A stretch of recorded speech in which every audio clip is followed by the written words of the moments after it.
Je reviens sur la problématique de la ressemblance et de la dissemblance. Ne pas capter les différences, c'est ne pas capter les ressemblances.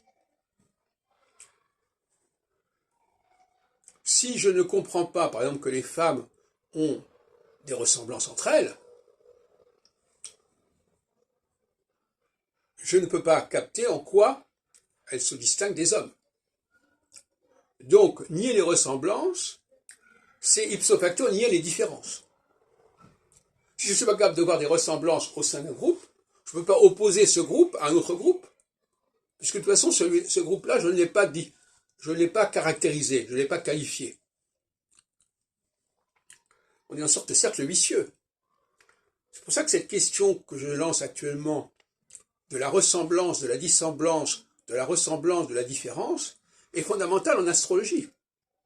Parce que, en face de solsticialité, on va mettre l'accent sur la ressemblance au sein d'une communauté, au sein d'un État, par exemple, un peu comme voudrait Zemmour. On va parler la même langue, on va avoir la même religion, etc. Le mot même, d'ailleurs, ici, c'est bien le mot qui veut dire ressemblance.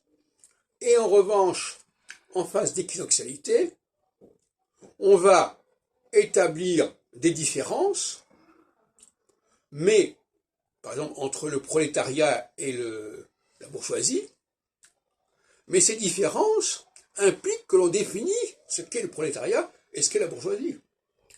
Si je ne précise pas ce qui est commun aux membres du prolétariat, je ne peux pas le distinguer de ce qui est commun aux membres de la bourgeoisie.